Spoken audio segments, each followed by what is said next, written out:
কয়েকদিন ধরে যখন তেল মশলাযুক্ত খাবার খাওয়া হয়ে যাবে, তারপর একদিন এই রেসিপিটা তোমরা বানিয়ে নিতে পারো। এটা মাছের রেসিপি। আমি কাতলা মাছ দিয়ে সবজি দিয়ে বয়েল করেছি।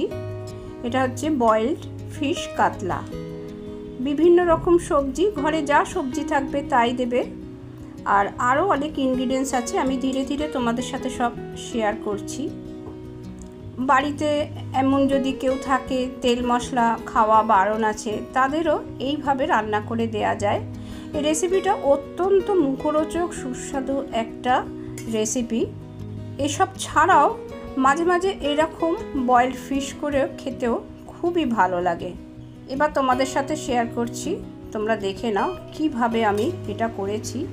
আজকে শুধু এই দিয়েই ভাতটা খাওয়া হয়ে যাবে। ভাত দিয়েও খুব ভালো লাগে, পাউরুটি টোস্ট করে নিয়েও ভালো লাগে, রুটি দিয়েও ভালো লাগে। লুচি পরোটা দিয়ে কিন্তু কখনোই ভালো লাগবে না। তোমরা দেখতে থাকো। আমার কাছে 3 পিস কাতলার পেটি আছে। আমি লেবুর রস আর লবণ মাখিয়ে আধ ঘন্টা কিন্তু রেখে দেব। এটা পরে আমি মধ্যিখান দিয়ে হাফ পিস করে নেব, মানে 3 পিসটাকে আমি 6 পিস করে নেব, অর্থাৎ পিসগুলোকে একটু ছোট করে নেব।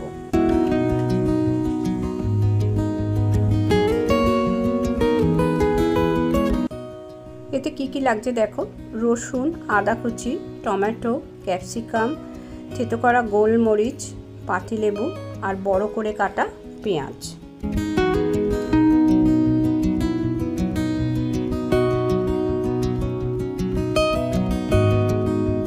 প্রথমে কড়াইতে অথবা কুকিং প্যানে লবণ দিয়ে আমি একটু জল বসিয়ে নিলাম। এবারে একে একে সবজিগুলো দেব। কি কি সবজি দিচ্ছি দেখে নাও। পেঁপে কেটে রেখেছি, পেঁপে দেব। আর গাজর, বিন, কড়াইশুঁটি, ঘরে যা আছে। তাই পটল আর ঝিঙে হয়তো খুব একটা ভালো লাগবে না, তা থাকলে দেওয়াও যেতে পারে। প্রথমে আমি পেঁপেগুলো দিয়ে দিলাম। পেঁপেটা তো একটু শক্ত, একটু বড় করে কাটা, তাই পেঁপেগুলো দিয়ে দিলাম। আর আমি বেবি কর্ন কেটে রেখেছিলাম, বেবি কর্নটা দিয়ে দিলাম। সাথে বরবটিও কেটে রেখেছি। মানে মাছের ঝোল করতে যা যা লাগবে তোমরা তাই তাই দিতে পারো। পেঁপেটা দেওয়ার কিছুক্ষণ বাদে আদার টুকরো আর থেতো করা গোলমরিচটা দিয়ে দিচ্ছি।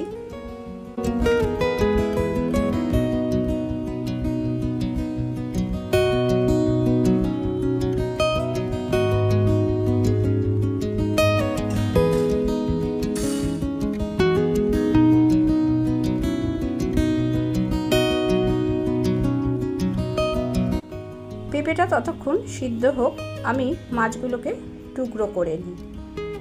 এই যে দেখো, মাছগুলো আমি এরকম 4 কোনা পিস করে নিয়েছি।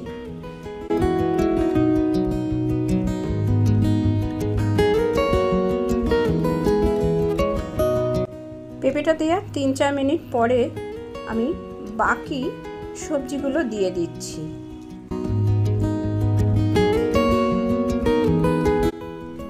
দিয়ে দিচ্ছি বড় করে কেটে রাখা পেঁয়াজগুলো, থেতো করে রাখা রসুন, তারপর মাছের টুকরোগুলো দিয়ে দেব। অনেকে হয়তো ভাবছো কাতলা মাছে এরকম হয়তো একটা আস্তে আস্তে গন্ধ হতে পারে, কিন্তু একদমই তা হয়নি। এমনি তো প্রথমে লেবুর রস মাখানো ছিল আধ ঘন্টা। তাছাড়া এতে মশলাপাতি যা ইনগ্রিডিয়েন্টস দেওয়া হয় তাইতে কিন্তু এরকম বাজে কোনো গন্ধ থাকেই না। এত সুন্দর স্বাদ হয় এই বয়েলড ফিশের। তোমরা একদিন বাড়িতে তৈরি করে অতি অবশ্যই দেখো। মাছগুলো দেওয়ার পরে এবারে আমি গোটা গরম মশলা দিয়ে দেব, যেমন দারচিনি, এলাচ, লবঙ্গ।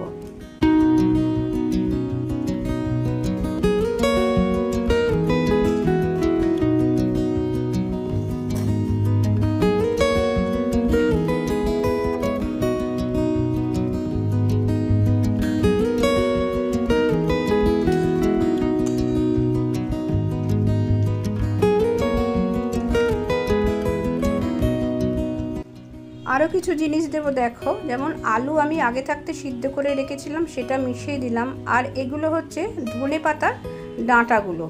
অত্যন্ত সুস্বাদু হয় ধনেপাতার ডাঁটায়। আর আমি ক্যাপসিকামের টুকরোগুলো দিয়ে দিলাম। এর আগে আমি গোটা পেঁয়াজ আধখানা করে দিয়েছি। এবার আমি 4 চামচের হাফ চামচ কর্নফ্লাওয়ার গুলে দিয়ে দিলাম। এটা অবশ্য অপশনাল, যদি কেউ মনে করো দেবে না নাও দিতে পারো, এরকম পাতলাই রাখতে পারো। এটা খুব একটা ঘন হয়ে যাবে না, আমি খুব অল্প দিয়েছি। আর গোলমরিচ গুঁড়ো দিয়ে দিলাম। এটা প্রায় হয়েই এসেছে রান্নাটা।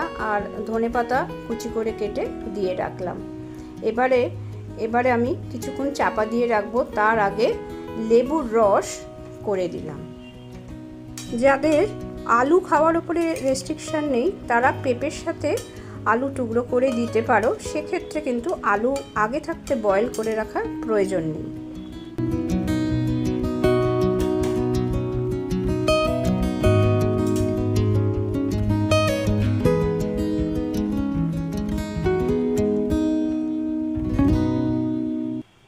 বয়েলড ফিশ রেসিপি পুরোটাই রেডি।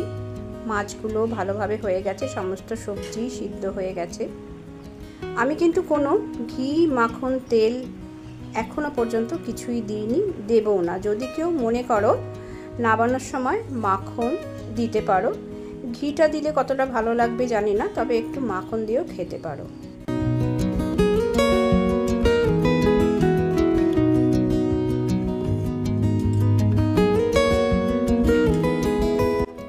এতক্ষণ দেখলে কুমকুমের রান্না। এই রেসিপিটা কিন্তু মুখের রুচি ফিরিয়ে আনতেও খুবই হেল্প করবে।